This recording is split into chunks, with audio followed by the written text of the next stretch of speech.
You're giving Zach LaVine an all-star talent, one of the best scorers in basketball, a guy who can pick and pop with him, who can pick and roll with him, who can run dribble handoffs with him. Vooch is going to be... They're going to make a great duo together, LaVine and Vucevic. The Mismatch, presented by FanDuel Sportsbook. I would say, and we'll just start with this, the most surprising deal of the day was the Vucevic deal. Would you agree? Yeah. I didn't see that coming. Yeah. I mean, with Orlando, there was all the indications all week, trading Aaron Gordon, trading Evan Fournier, and that happened. You know, both of those things happened. We'll talk about those later. But Vucevic going to Chicago, that did come a little bit out of nowhere. There are a lot of people around the league who are uncertain whether Vucevic would actually get traded here because he's a really good player, man. He just got named an all-star. He's having a career best season. And I think, you know, like Jeff Weltman, Orlando's head of their front office, said today, they looked at their team and they said, can we win a championship? No.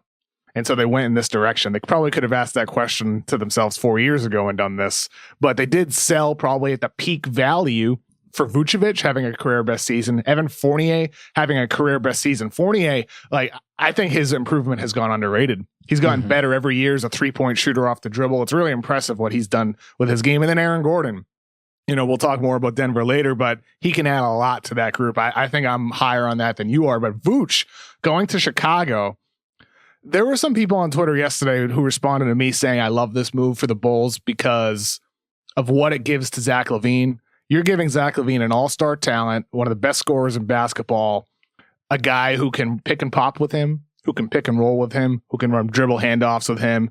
Vooch is going to be...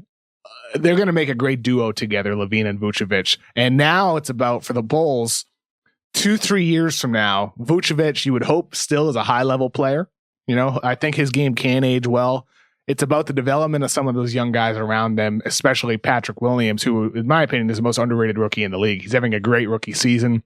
It doesn't have the numbers that are popping, but he looks like a guy who's going to be a versatile two-way player who can defend multiple positions, who can shoot off the dribble for you, who can get to the basket, make smart plays. Like Patrick Williams checks all the boxes of what you want as a player next to a guard, a perimeter guard in LaVine, and a big in Vucevic.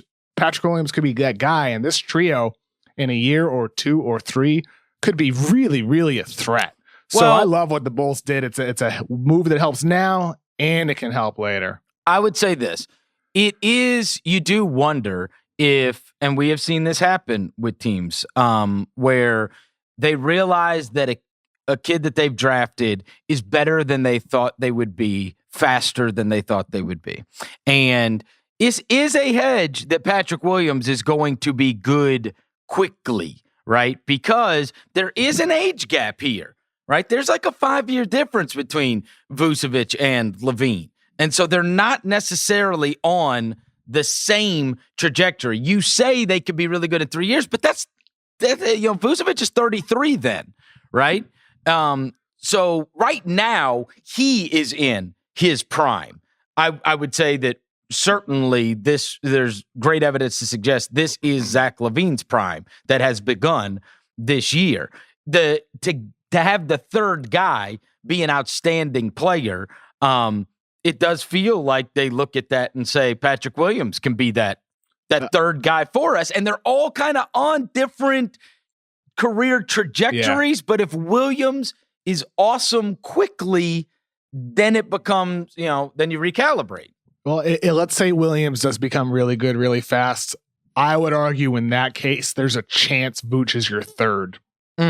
And I know that might be a extreme thing to say the year he's averaging nearly 25 points per game, that he's an all-star, but that's the level I look at Patrick Williams as a two-way talent. And so for them, for Orlando, for Chicago, you're boosting your chances to win now. And there's some logic to, going the other way and trying to get a better young player through the draft and all that. But you have a serious talent in Zach LaVine, who people forget. Everybody talks about Bradley Beal's free agency. Everybody talks about Beal going to hit free agency in 2022.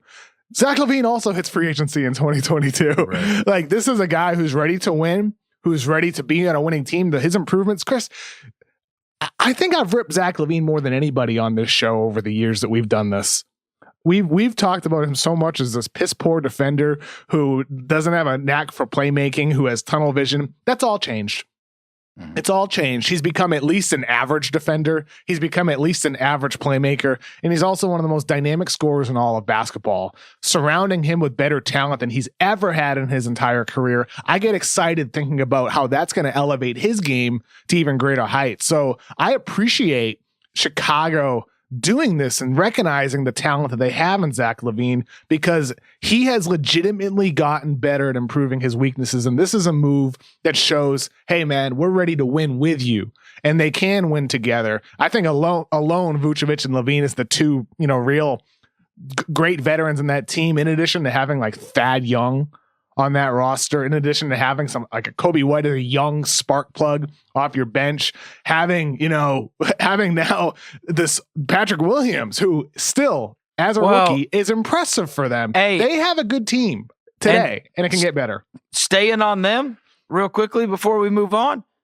I like the THEIS acquisition. Oh yeah, that's another one. I do. That, like, their center rotation just got real. When you're Vucevic is high level at that position. If you're ranking the centers in the NBA, he's very high. And if you're ranking backup centers in the NBA, THEIS has got to be right there he's right at the top in terms of backup centers. Yeah. And so I know and that's like in Boston, THEIS was starting, so it wasn't ideal. But like THEIS as a backup center is one of the best backup centers in basketball. Yeah, and look at how they just improved that one position. Yeah, they got two in the day. And I now, in fairness, I don't hate what Orlando got in return for Me neither. I like Vucevic. I think you're right. They sold high. This is probably the apex of whatever Vucevic's value is. But getting the multiple picks and getting Wendell Carter, who you and I both have stock in, I mean, he is another one of those guys that, you can fall either way on guys like this when they have not played many games. And he just has been ravaged by injury to start his career. Not unlike his Duke cohort, Marvin Bagley, not unlike Jaren Jackson Jr. I mean, there's three of them, right, that have all just not been able to play, nowhere close to 70 games, right, and less than 60 games. And in two of those guys' cases, Carter and Bagley, less than 40 games in seasons. And so you have these, but it's just dependent upon, did you believe in the guy coming out, and do you think that if he can ever stay healthy, that there's something really there? And by the way, they've got their own guy like that in Isaac, who is another big guy who has lost. This is becoming a thing, right? Where you've got a lot of big guys that have come out, that have been drafted, that have had a very difficult time staying on the court their first 3 or 4 years of their career. But anyway, I like Carter. I still think Carter can be a high-level player in the NBA. I agree, Chris. And so getting him with some first-round picks to boot, I think that's a really good return for Vucevic. And for Orlando, well, first I'll say for Chicago, Wendell Carter is who they like. Nikola Vucevic is who they hoped Wendell Carter would someday be. Right? Like that playmaking hub from the perimeter who can, play rock solid defense for you, who can pass the ball, who can shoot it, all that stuff. That's what they drafted Wendell Carter to be. And maybe someday he'll become that in Orlando. When I think about this whole day for Orlando, everything they got, the draft picks, Wendell Carter, I come back to Steve Clifford. He needs to empower these young players, Chris. It's not about winning now. It's about development. You have to develop Wendell Carter. You need to just say to this guy, I want you shooting 4 threes a game. You need to say to Mo Bamba, I need the best version of you. Don't look behind your back worry about losing minutes. We need to empower you. They need to empower these young guys to develop. It's about development now for Orlando. Will Steve Clifford be willing to put aside the fact he's always been a win now coach and focus on development of young players? I'm not sure that's going to be the case. I hope it is for them. I really do, because he's they not do the have coach a nice for collection. that, though. So is he not the guy long term there then? Well, I'm just saying, we both like Steve Clifford as a basketball coach. I just don't like Steve Clifford for the Orlando Magic. No, I think Steve Clifford is best suited by taking over a team that's ready to win. And I do think that Steve Clifford, I believe this to be true. I do think Steve Clifford is as good as eking out every single win you can out of a roster.